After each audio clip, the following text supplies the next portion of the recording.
right, guys, time for our spiritual study. It's a crazy time for me. I've got 2 months left of my master's program. I'm practicing on capstone. I think my husband's actually going to get a job offer and we're going to be moving in the next couple months. We've been waiting like a year for this, so that's a big deal. So lots happening. And I want to read you this Abraham Flipbook page because I've been reading it for days and I feel like it's so key for right now. And it says you're mostly overwhelmed. That's what it's called. As you are not making a decision about what is important to you, you're not utilizing the value of becoming a selective sifter. Give us a minute. Therefore, you're receiving some of everything that is being offered. So remember, in this thought process, we're talking about how what we know to be scientifically true, that you're made of waves and particles, develops a sort of magnetic pull of a kind, and it draws things to you. That's called law of attraction. Based on what you think about, different things are attracted to you. And so what this is saying, because there's so much that's being offered, so there's so many things that we're looking at in our society, and because we're not selectively sifting by making our decisions about what is important, we are, for the most part, overwhelmed. What it means by saying making it important means we give it time and attention, not in our minds thinking, that's important to me. Because when you focus on things that worry you or are negative, you're sending the message to the universe that that's important to you, and then you get more of that, and you don't want that. So when it says you're not selectively sifting by making your decisions about what's important, in other words, you want to be like, okay, I want to be happy. I want positive things to flow to me. I want good money and abundance and fun and joy and clarity. And so those are the things I'm going to focus on that bring me those types of emotions. And it sends the message through my magnetic pulse out to the world and draws to me other things that feel that way. As we observe 1 hour of your television viewing, we are impressed with the amount of information and the amount of thought stimulation and the amount of influence that is offered in such a short span of time. It's hilarious. It's like God watching TV and he's like, whoa. Rather than being clear and strong and exuberant, okay, so we're impressed with the amount of influence that's offered in such a short span of time. And we're also aware of the effect that it has upon most of you.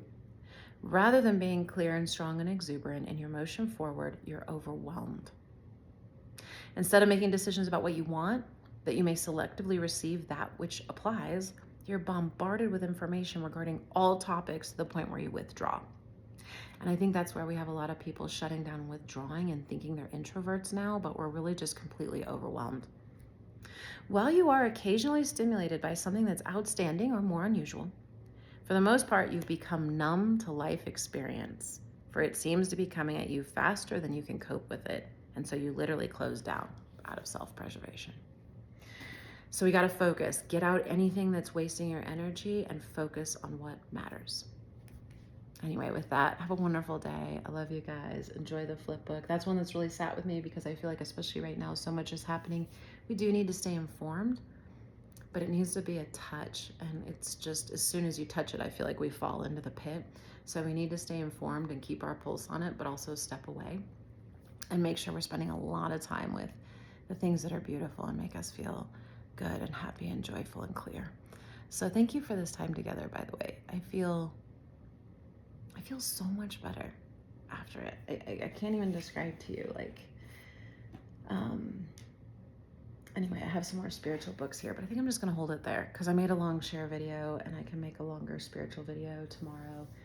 My energy is changing, where I'm focusing is changing. I did some really phenomenal development the last year. I haven't been here much. I think I've randomly sort of posted, but my focus is shifting.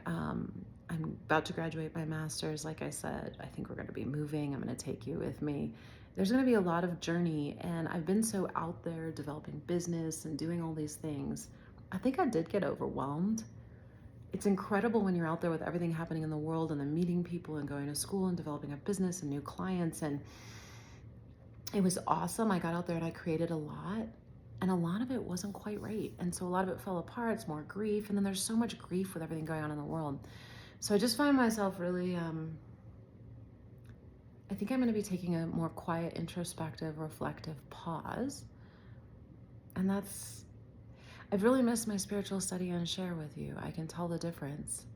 And as we move into this new world, and as I move into a new level of leader and speaker and influencer and representative, being aligned with love and what really matters is very important. and coming from wanting to create happiness and joy and love. And especially when I can be a bit of an antagonistic content creator at times, learning how to be with these energies and evolve them and transmute them is very much part of sort of what I'm studying and looking at and growing into. So I don't know that I'll always be antagonistic. I think it's probably because I didn't antagonize much, I was very compliant for a lot of my life. I don't have a lot of data around how people respond when you poke at them. I never wanted to mess with people. I don't want to be a burden. I don't insult people. I don't pick fights. And so when it comes to actually debating and arguing with those outside of your family framework, you can be really surprised at things people do and miss what's really happening. And I think there's a piece of me that says, because I've always been obsessed with psychology and learning about different cultures and people and ways of being, I think there's a part of me as we talk about this, and I didn't see this before, so thank you, I'm having an insight. I'm experimenting and learning how to be with people in conflict.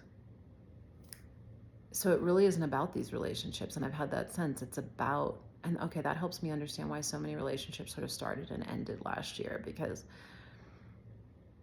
I'm learning how to let go. My learning edge is letting go, and you have to acquire relationships to let them go. Better it be fast and not as deep, right?